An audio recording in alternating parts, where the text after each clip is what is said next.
S'orienter, c'est souvent compliqué, mais alors se réorienter, ça peut souvent virer à l'angoisse. Alors quand on pensait que le chemin de votre enfant était tout tracé, enfin, patatras, tout est à recommencer et le tout en pleine année. Alors quelles sont les options qui s'offrent à nous? Comment anticiper cette situation? Quelles questions se poser? Eh bien, si on en discutait avec Claire Sauvigné, elle est la directrice Bachelor et MSc MBA du groupe Omnes Éducation. Bonjour Claire. Bonjour Florence. Alors on va parler réorientation aujourd'hui. Tout à fait. Avant d'arriver à la situation de se dire que son enfant doit se réorienter, j'imagine qu'il doit y avoir des signes avant-coureurs. À quoi est-ce qu'il faut être vigilant? Oui, tout à fait. Alors d'abord, la vigilance, elle porte sur la période. En général, l'entrée dans l'automne, l'approche des fêtes de fin d'année, c'est souvent la période où les étudiants portent déjà un premier bilan. Alors sur les signaux, il y a des signaux qui sont assez clairs, notamment je pense aux mauvaises notes qui arrivent, à votre enfant qui commence à vous dire à la maison ça va pas bien, je me sens pas, j'aime pas du tout ce que je fais, c'est pas intéressant, ça n'a pas de sens. Et puis malheureusement, il y a des signaux qui sont beaucoup plus faibles d'enfants qui n'osent pas vous le dire. D'abord parce que vous leur avez mis parfois, il faut le dire, un peu de pression. Mais non. Si, on a tendance en tant que parents à projeter un peu. Voilà, tout à fait. Mais souvent, les enfants, et c'est très bien, se disent je vais prouver que je suis capable, je me suis lancée dans cette formation et donc je vais aller au bout. Et là, les signaux sont quand même beaucoup plus difficiles à détecter. Un peu de déprime, d'arriver un petit peu en retard, ce que vous ne voyez pas évidemment forcément en tant que parent. Et puis, des manquements, des étourderies, des manques d'envie. Vos enfants se mettent à ne plus sortir. Et ça, ce sont des signaux qu'il faut effectivement prendre en compte dans une globalité. Donc, c'est vraiment très important de regarder à partir de ce moment-là ce qui commence à se passer. Et c'est à quelle période de l'année qu'il faut commencer à s'alerter? Comme je disais, l'entrée dans l'approche de l'hiver, le mois de novembre et décembre en général. Quelques mois après la rentrée. Quelques mois après la rentrée. Et alors, d'une certaine façon, ce qui tombe bien, ce sont les vacances d'hiver, puisque ça va être le moment aussi de faire le bilan avec votre enfant et d'arriver à parler. Parce que le plus difficile, c'est ça, c'est d'arriver à parler. Et souvent, vos enfants sont partis de la maison, puisqu'ils font leurs études, ils sont dans un campus, ils sont parfois en colocation, et ça se passe très bien d'ailleurs dans leur vie privée. Pour autant, ça peut assez mal se passer à l'école et ils ne le voient pas forcément. Et pourquoi se réorienter finalement? C'est quoi l'idée derrière? Alors, se réorienter, bon, d'abord, évidemment, il faut donc accepter et passer ce premier cap de se dire ce que je fais, ça ne me convient pas. Alors, pourquoi ça ne convient pas? Ça, ce sont effectivement les raisons de la réorientation. Elles sont multiples. Elles sont d'abord sur le choix que votre enfant aura fait. Soit ça n'est pas vraiment lui qui l'aura fait, ce choix. On disait la projection des parents, mais pas seulement, la pression sociale, sur le fait de dire, encore malheureusement, les études reines, c'est de faire médecine, c'est de faire son droit, c'est de faire ingénieur. Bon, ce sont un peu des clichés aujourd'hui, mais certains enfants... Ça ne convient pas à tout le monde. Ça ne convient pas à tout le monde, exactement. Et puis en plus, il y a tellement de choix aujourd'hui que c'est quand même dommage de s'enfermer dans un choix qu'on n'aura pas fait. Et puis, évidemment, il faut regarder la personnalité de votre enfant et lui-même doit apprendre à se connaître. Il sort d'une période, l'adolescence, qui parfois a duré très longtemps, qui a pu être très difficile et ils ne se connaissent pas forcément encore beaucoup. En plus, le lycée est extrêmement différent de ce qui va se passer évidemment pendant les études supérieures.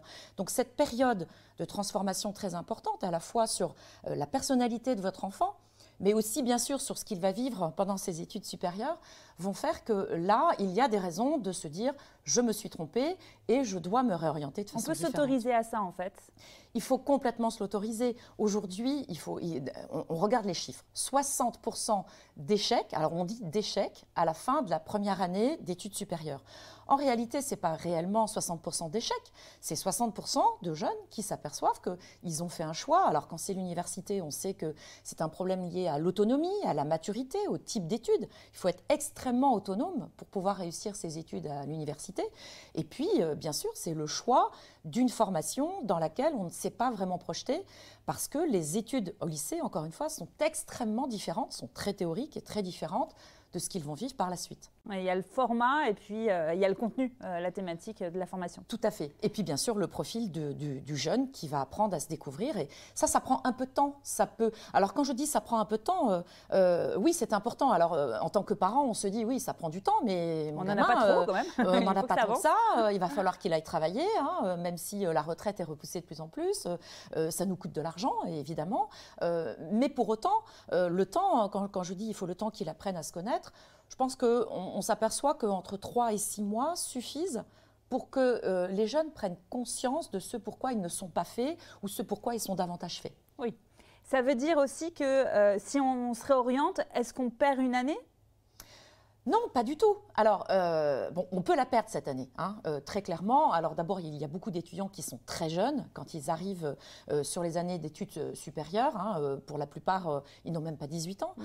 Donc c'est très jeune. Alors 1 an, ça n'est pas grand-chose dans une vie, d'autant que dans la suite de leurs études, il y en a qui vont faire des césures, qui vont partir à l'étranger, qui vont faire des VIE. Tout ça leur permet d'engranger de l'expérience, à la fois de l'expérience de vie, mais aussi de l'expérience entreprise qui va leur servir dans leur carrière.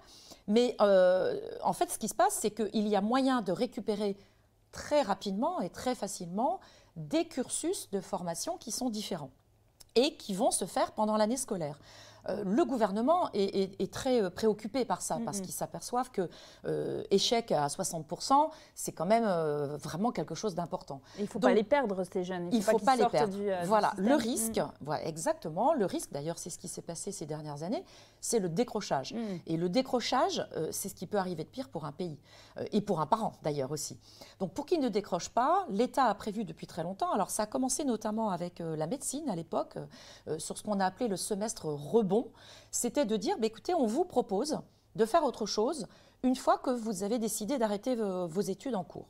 Par exemple, en médecine, les concours, le premier concours, c'est en général au moment des vacances de Noël, hein, comme d'ailleurs dans beaucoup d'écoles.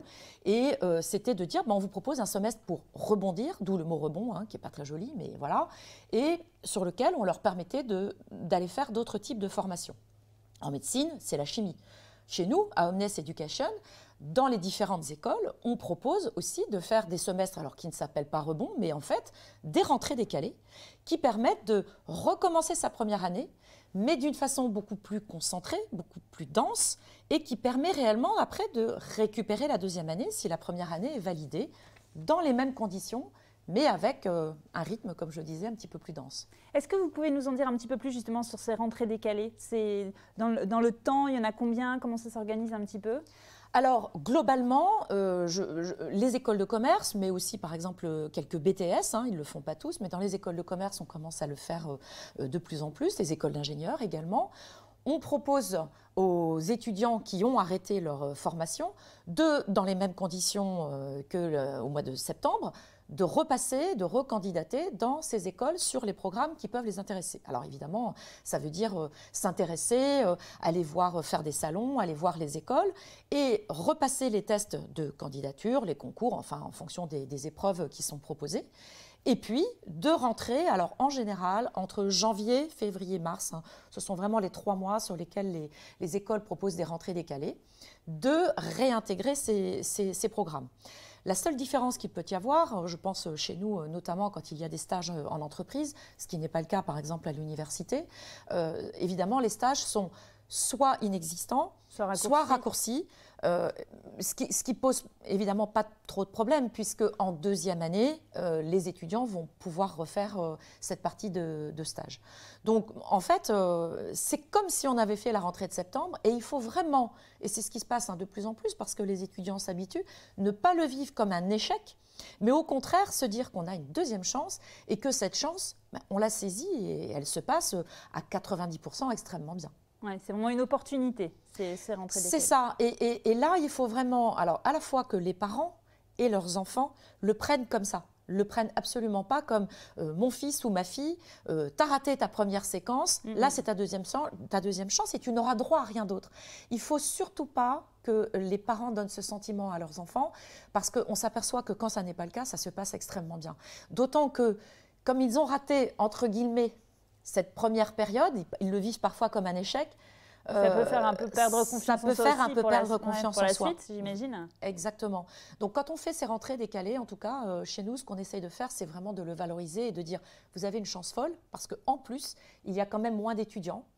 On a déjà fait une première session, donc les professeurs sont rodés, et globalement, ce sont quand même des sessions où ça se passe beaucoup mieux et où les promotions sont finalement très proches, très dynamiques et ont vraiment envie de montrer qu'elles sont impliquées. Donc finalement, c'est plus une bonne chose.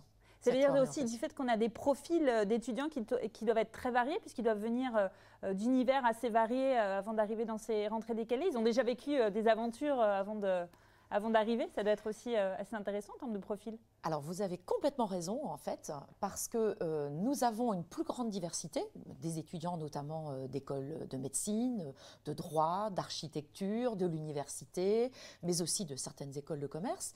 Et il y a une mixité à la fois sociale, à la fois de genre, à la fois d'origine, qui est beaucoup plus importante. Et il faut le dire aussi, une maturité, parce que même si ça n'a été que 3 mois, ils ont un peu plus de bouteilles. Ils ont de la bouteille, ils ont vécu quelque chose qui leur a mis, quelque chose psychologiquement de plus fort et qui leur donne envie de davantage prouver. Et on sent qu'il y a un goût de l'effort qui, pour le coup, est beaucoup plus important que sur la première session. Donc ça, c'est une excellente question, merci de l'avoir posée, parce qu'on s'aperçoit que, à contrario de ce qu'on peut penser, on n'est pas du tout dans une dynamique négative de je suis un loser, hein, ce qu'on entend parfois quand ils arrivent, j'ai raté. Pas du tout. C'est pas une deuxième chance. C'est ce qu'on appelle une réorientation. Et en fait, une réorientation, on pourrait la traduire par c'est une meilleure orientation. Et ça, c'est beaucoup plus positif. Complètement. Et je crois qu'aussi aujourd'hui, au cours de la carrière finalement professionnelle aussi par la suite de ces étudiants, ce côté réorientation, changement, évolution, être agile, ça fait aussi partie beaucoup plus aujourd'hui de l'ADN et aussi des parcours de vie professionnelle qu'on peut avoir, non? En plus, ça, c'est raccord à... Complètement. Alors, ça fait partie dans l'expérience de vie, effectivement, d'un des jalons qui va rendre ces jeunes beaucoup plus agiles que les autres. Les parcours monolithiques, comme on a pu connaître dans ma génération, avec voilà, le chemin tout tracé, il est fini. Et c'est très bien, parce qu'on voit bien dans nos entreprises que c'est ce qu'elles attendent. Il y a encore des gens qui ont tendance à dire, alors plutôt de ma génération, j'ai un profil atypique, vous n'allez pas aimer, alors qu'en réalité, aujourd'hui, ce qu'attendent les entreprises, c'est du parcours atypique, mais du parcours atypique assumé. Et d'avoir pris des chemins de traverse, j'aime bien l'idée de cette image de soit on va prendre l'autoroute pour aller en vacances, soit on va prendre des nationales, soit on va prendre des départementales, soit même on va prendre des chemins de traverse. Et ça, c'est intéressant. Chacun le fait à son rythme, chacun le fait à sa façon, et ça n'engage en rien la qualité que va avoir le profil de l'étudiant et donc du futur professionnel. Donc, laissons-leur le temps. Alors, effectivement, bon, le chemin de traverse peut prendre quand même beaucoup de temps, et en tant que parent, on a envie que ça aille relativement vite, mais regardez le lièvre et la tortue. Ouais. Voilà, enfin, on connaît cette histoire par cœur et en général, on voit bien que le point d'arrivée, il est le même sur l'ensemble des profils. Donc, il n'y a pas de meilleur chemin, il n'y a pas de meilleure orientation que celle qui est faite pour l'étudiant qui l'a choisi et qui l'a assumé. Et ça veut dire que ça peut être aussi valorisé au moment de l'arrivée en entreprise, du fait, j'imagine. Le fait, parce qu'on peut se dire, oui, raconter son histoire et raconter que, voilà, on n'a pas été jusqu'au bout de la première année. Des fois, ça peut faire partie dans son storytelling personnel, être un peu compliqué à vendre, entre guillemets. Mais en fait, ça peut tout à fait faire partie aujourd'hui d'un atout, finalement. Tout à fait, tout à fait. Encore une fois, il faut l'assumer. Et il faut raconter cette histoire à un employeur qui est parfaitement capable de la raconter, d'abord parce que souvent, il l'a également vécu. Donc, il faut sortir un peu, c'est un peu français, hein, de sortir des stéréotypes, des profils comme ça monolithiques, et de se dire que la richesse d'un individu, c'est la richesse de son parcours. Donc, il faut vraiment l'assumer et dire à nos enfants qu'il en retire quelque chose de bien. Et on parlait d'opportunité. Voilà, la réorientation est une opportunité. Merci beaucoup, Claire, pour cet éclairage et ce retour d'expérience qui était extrêmement intéressant. Et puis, à très bientôt. Merci beaucoup et bon courage à tous les parents qui vont, pour certains, aider à réorienter et à mieux orienter leurs enfants.